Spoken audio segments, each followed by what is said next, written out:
World. We're here with Tim Henson at NAN 2025 at the Ernie Ball booth. Tim has launched Signature Strings with Ernie Ball. Tim, it sounds like this was a real journey to get what you wanted from the strings. I guess when I had asked her what I wanted, it was just like, well, I don't like it when I'm playing harmonic, and then I really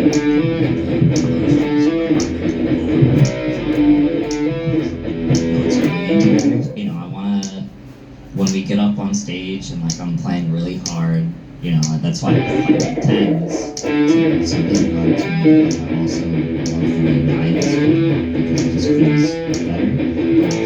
So just make the nines feel like tens. So I guess the solution there is the 9.5s. And then also using the cobalt, the other one it's the paradigm, yes, using the cobalt with the paradigm. It's like steel mixture thing. I guess that's the first time I've done that, so that's pretty exciting. Yeah, and kind of going back to the harmonic, just hitting that low E to the high 24 on the high unit and let them so another thing that Monica does is the all over the front each thing still having the same resonance and not just losing power. So I don't know, kind of unreasonable. That's what I asked for. They feel great, they sound great, and I guess the running joke is that you have to change them because I don't it cuts to my guitar. How did it feel when you first played those strings? Did you have visions going on with them? Did you get more back and forth? Or was it kind of you got what you were up to really quick? Hey, it's Mike from Guitar World. Some guitars strung with just every valve and strings to stick to the A/B tests and then go back to it's mine. So, and you got the nylon strings as well.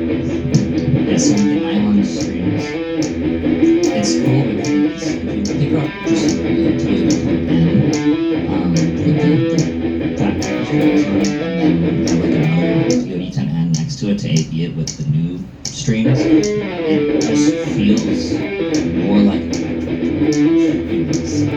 it's blasting is the same as all the acoustic things out there and stuff, but I started out electric guitar and I was like, well, I want that timbre of the instrument, but I want to play the same riffs and stuff like that. It's different from acoustic and stuff.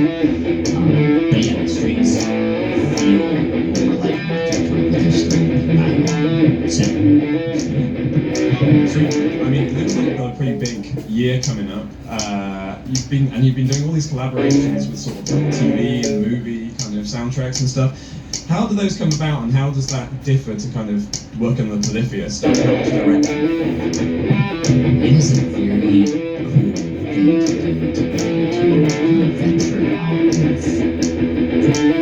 with Polyphia means ones that make fun calls about anything, and so when you're working on someone else's project, it is someone else's project. So that's always a fun challenge to kind of work within the parameters of somebody else's vision. And it was really cool getting to kind of help with this, I guess Ultimate, for example, the movie on Netflix, Scott, the composer, incredible composer. He just set me up to rap. Every time I would send him something, he'd be like, this is great, do more. And I was like, do more. Because I did not hold it back. And so every time I'd send it, he'd be like, I love it, do more. And they normally never tell me that. So to get to really shred on that movie, there's so much shred about that movie, and then also lots of fun stuff. There's running on a piano playing, in the sense of there's a scene where the instrument gets knocked back and it's fucking scraping his nails in the concrete. So it can be so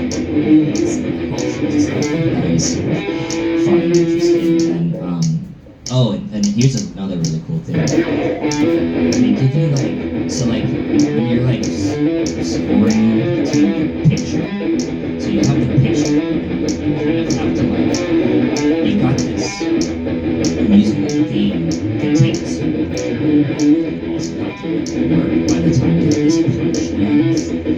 So sometimes that's just not within the idea, right? So the solution to that, and I, was like learning this, I was like, oh, there's like 7 bars of 4, and then like 8 bars, it's 3/4, because that's when that punch landed.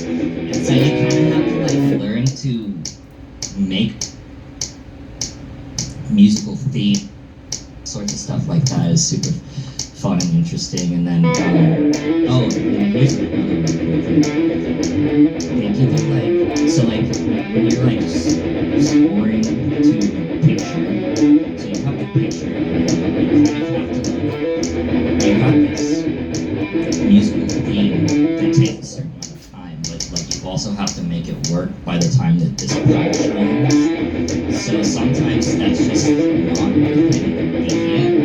So the solution to that, and as I was like learning this, I was like, oh, it's like 7 bars and 4/4, and then on the 8th bar it's 3/4, because that's when that punch landed. And so you kind of have to like learn to make a phrase that sounds complete ending one way before it should. And so just sometimes the way that you play before or after the bar line to kind of just make it work. You just find a way to make it work, and it was really interesting to do that. So a huge learning experience for me to do, and just a really cool thing to do. So there you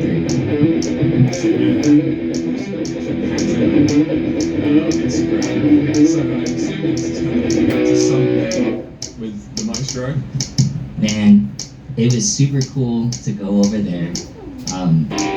I walk in, and you know, Hans like has me sit down, and his studio is gorgeous.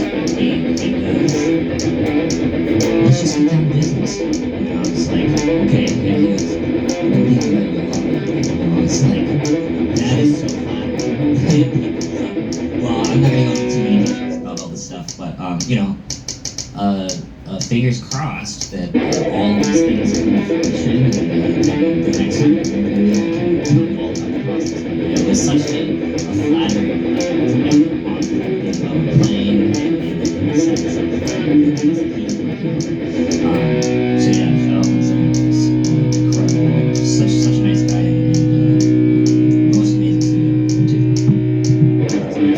And how's like the new shaping up? Like, what's next for you guys? Okay, so we've been working on album 5. We're still working on it. Also working on it. Also working on the process. But yeah, it's heavy. It's heavy. So that's exciting for us. And I think last year was really eye-opening for us in terms of like how we should start composing for the live performance. Because last year we did like our first European like festival. Well, I guess like just our first festival circuit in general. We kind of just been passing on the festivals until like we felt like it was like the right time. And so like getting to like all these festivals for the first time, like I think in France we were playing Hellfest, and we were like third from headlining, and there was like 8,000 people there. It was incredible, but it was really like, oh, we're playing God to 80,000 people, and I have no idea what this sounds like to the 55,000 person, like million, so it kind of made us realize like, hey, we should start composing for like it to like. We're playing Hellfest, and we were like third from headlining, and there was like 80,000 people there. It was incredible, but it was really like, oh, we're playing God to 80,000 people, and I have no idea what this sounds like to 55,000 person, like wait, so it kind of made us realized like, hey, we should start composing for like it to like work in these situations of 80,000 plus people. And so I'm trying to, you know, obviously bring more people, making it pedal, and then I don't want to say like tone it down like in the technicality department, but just like sonically making sure that like it can work and just be executed really well, because you know, playing a nylon string to 80,000 people is like it's a little like, you know, like when you think of nylon string, like in a coffee shop, right? So like it's a little disconnect there. So yeah, we're excited to really hone that in to kind of really make music bigger and just for that kind of audience. How's that going to affect you sort of take your playing? Is that more distortion? Is that 7/8 strings? Yeah, lots of 8 string. Playing like baritones and stuff too. Just making new guitars that like don't exist for the sole purpose of writing something really, really cool with it. So if you want to learn it, you have no choice but to buy that guitar. You know, it's the plain not true, right? Yeah, you know, like more distortion, lots of sounds, kind of really been welcoming with that. Last year, I got the pleasure to go jam with Mike Dean. He's the dude that's kind of like behind like the synth sounds that like the instrumentals and like all like just the big albums, like he's the synth stuff. And so getting him to be around that, and then you know, kind of working that into our music, like super. It's coming out really cool. So I'm very excited to see this. And in terms of guests, I mean, you've always got guests on the Bolivia record. Is there anyone you've been working with lately? Yeah, we have one with Serge from and just finished the second Bolivia club, and hopefully that's been their record though. We're working on to set up our records. And then, yeah, I mean, I guess like we're about to book a whole bunch of sessions this year, like just all the various checkpoints. So then we'll have more right now,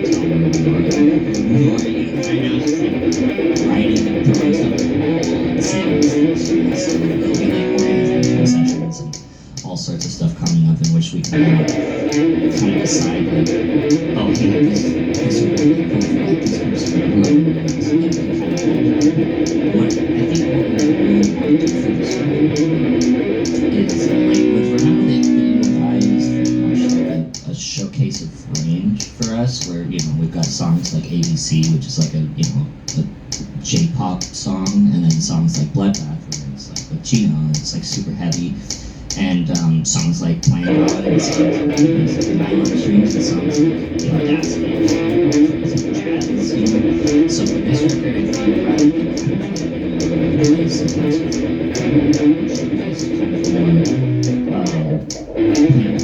the sound of the that makes sense. And you mentioned solo albums as well.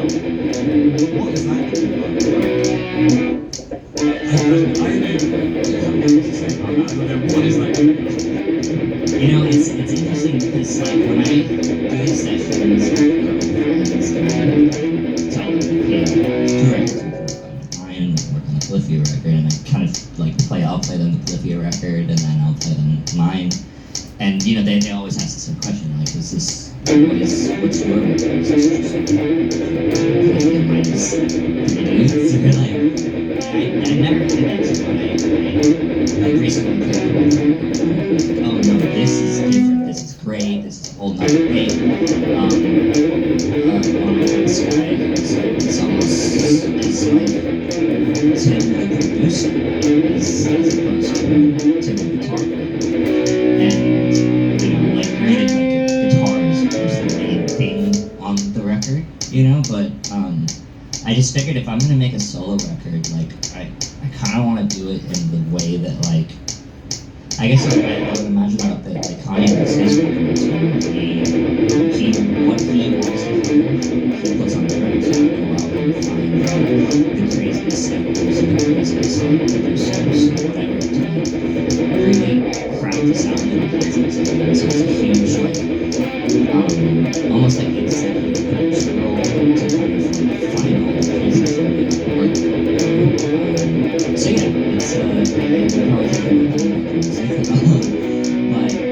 but I guess in the process too, like last year, I got to kind of like randomly have like a spiritual awakening, simply because like I had like cold turkey quit my antidepressants on tour, and like kind of spiraled, because that's what happens when you do it. I learned not to do that, because as I spiraled down, and it just kept going low, and hit a point where I like broke on the other side, and kind of really started like super hard on meditation and something more mushrooms, and so the music is very reflective of that on my soul. So that's kind of why. So meditative, mellow. I mean, yeah, there's definitely like melodies for sure. There's a lot more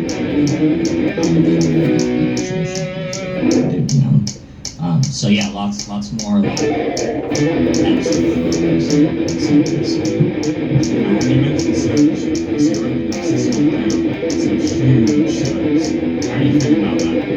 I'm very, very excited. This is going to be, I think, the largest shows we've ever played. It's 6 stadium shows, two nights back to back in each city. So I think there's 5 play shows and go home. Yeah, like, because it's like, I guess that's like, in the levels of being in a band, there's like, you're in a van and you go on tour for like 9 months out of the year, and it's really rough. And then eventually you just get to the point where you're just like, I guess we'll just play the weekend. And then you play the weekend, and then you go live your life on the weekday, and then you go play the weekend. So I'm very excited about that. All my love to System of a Down, and so much for having us. It's an incredible opportunity to be able to play with that many people, and to get to play with like Deftones and eventually, so I guess all of those are huge tracks, like, and so it's just a really awesome thing. So to play these festivals and play instrumental guitar, some of the numbers great is absolutely nuts. So my position is so cool to see someone taking it to that next level. And I know that last time we spoke was a long time ago. It was like pre-pandemic, and you were talking about your kind of mission to make guitar music cool again. Where do you think guitar music is now? I think guitar music got cool. Maybe we had a little bit to do with that. Maybe I don't know. Like around that time, Eminem did the thing with MGK, switched genres, and then MGK got a #1 record with a guitar on the cover, I think, which is like really cool. That's cool. That time, like Eminem did the thing with MGK and kind of made him switch genres, and then MGK got a #1 record with a guitar on the cover, I think, which is like really cool. That's cool. So shout out to MGK. And yeah, I think since then too, all these players that have come out, like singing, like RJ, there's just so many like new insane guitar players. So I'd say that it's really cool.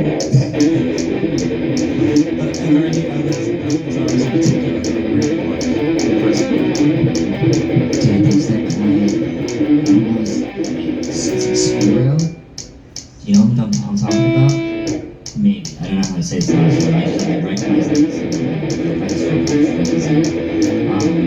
and there's definitely a few others that are starting right now as we start to like these sessions this year kind of come through incredible talent that there is out there to kind of vibe that music and stuff that come through and explore and just see like working in this state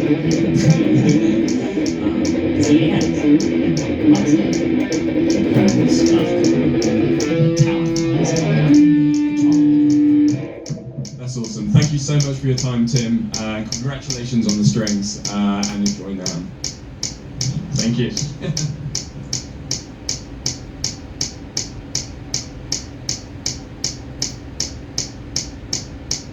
Hey everyone, Chris here for Thomas Guitars and Basses. I have the absolute honor of having Scott and Tim from Polyphia, obviously. Here. So nice to have you guys here.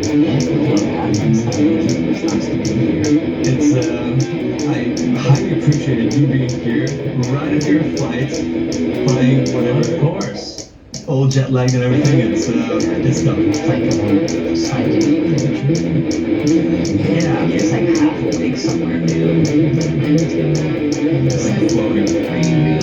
Yeah. What? That's a good way to put it. You're just cruising on the altitude of here we are, baby. Yes. What's that? Oh yeah. The flow.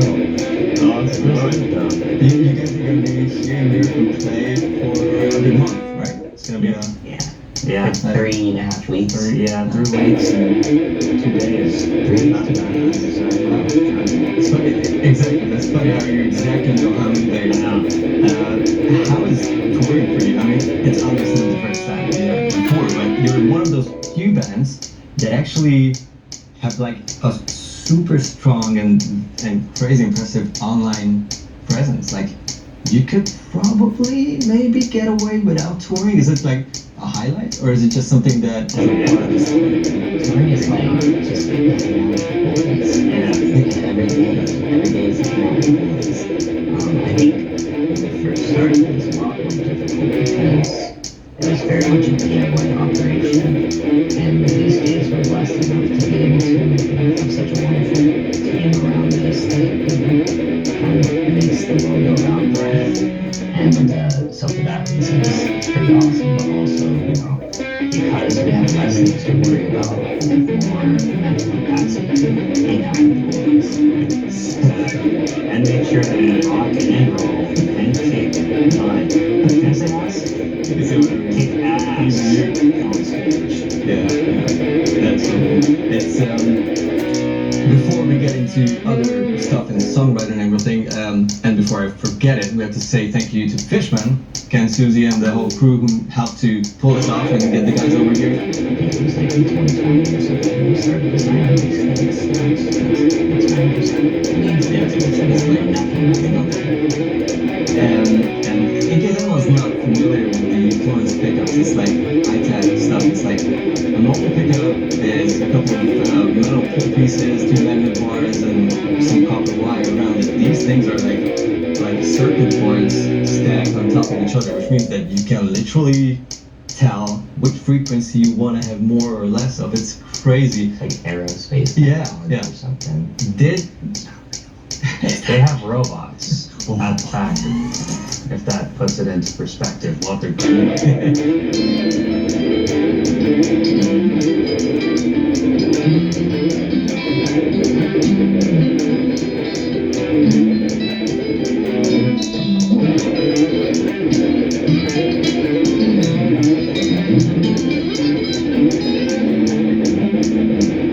Did those like tone possibilities and new sounds and everything change anything about like the tones that inspire you, or do you completely ignore tone in that phase and just Honestly, I kind of just adapt to things. So when I got these, I had I have 3 new voicings now. So now I can do 1, 2, 3 here, 1, 2, 3 here, and 1, 2, 3 here. So I have 9 tones that I can mess around with, and like probably stuff that I would never really do before. I kind of would just mess around with tones and go through the presets on the thing or something like that and be like, oh, that's kind of cool. Yeah, I didn't know that I could do that sound. For me, I do a lot of practicing just unplugged. Electric, acoustic? Yeah, it does. I mean, Doesn't matter. yeah, I just need to know that like I'm hitting the note and it sounds good that way. And so the beautiful part about this is that like some of these positions, like this one in particular, we kind of base this off of like a nylon guitar, right? But it's like clearly an electric guitar, right? Yeah. Yeah, I just need to be like, oh, that's kind of cool. Yeah. I didn't know that I could do that sound.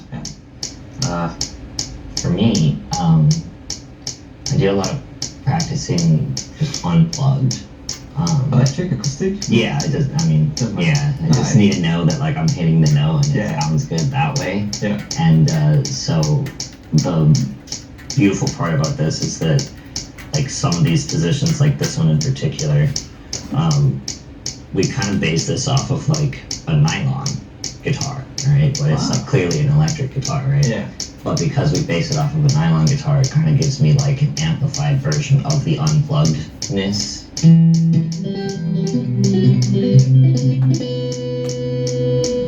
Lots of sparkle to it, and just the note itself. So, what I wanted to ask, like, you guys were here in 2019, I think. Oh my god, yeah. Remember this crazy event, this Stone Gear University with all the like artists and YouTubers and brands and crazy madness, huge event. And I remember you guys saying like, whenever you write, you usually like start off with like a cool percussive something, like a groove or something gets you going, and then you sort of orchestrate the melodies and the whole thing around that first thing.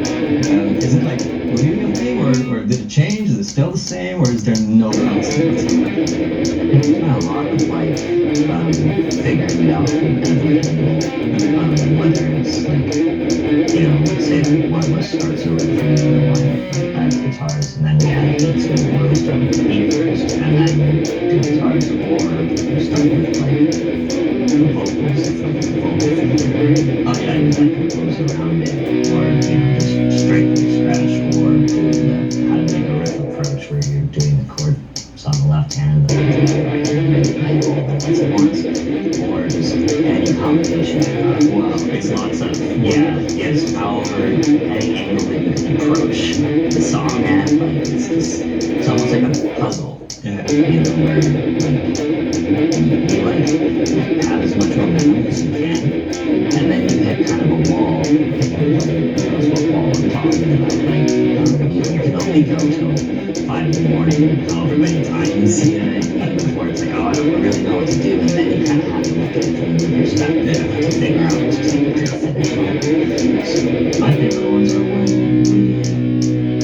we have the same, what is it called? We have the same, like, you know, basis starter thing.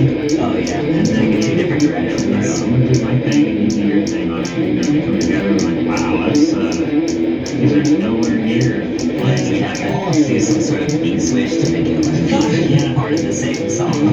Doesn't always happen. A lot of those stay involved. Yeah. That's amazing. It's almost like a songwriting adventure. It's like a Very much who it the is like hell an knows what adventure. happens now. It's like open world songwriting. Songwriting, yeah. I do love the challenge of doing from every direction though. It's a lot of like do this and build around it and then you go like that and then you go to different directions and bring it back together, and lots of like interweaving, like let's say the vocals here, just like the guitars will go like this, and then be in the middle, you know.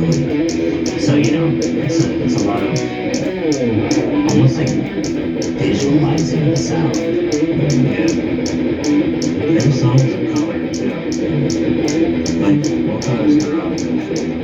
That one is iridescent. It's just very iridescent. I was gonna yell at it from that one. I know, like my biggest nightmare is whenever I have like a section or a popular melody or whatever, and I love it so much that I don't want to ruin it with something that follows that part. That's not And just perfect. repeat that thing. Yeah, exactly. It's like hard for it usually. thankfully, I mean, it works. But it has like the worst moment where you have to stop and get a different mindset. Maybe. The middle, yeah. It's like hell an knows what adventure. happens now. And It's like open world songwriting. Songwriting, yeah. I do love the challenge of doing it from every direction though. It's a lot of fun. It is, and you build around it, and then you come out in different directions and bring it back together. And lots of fun.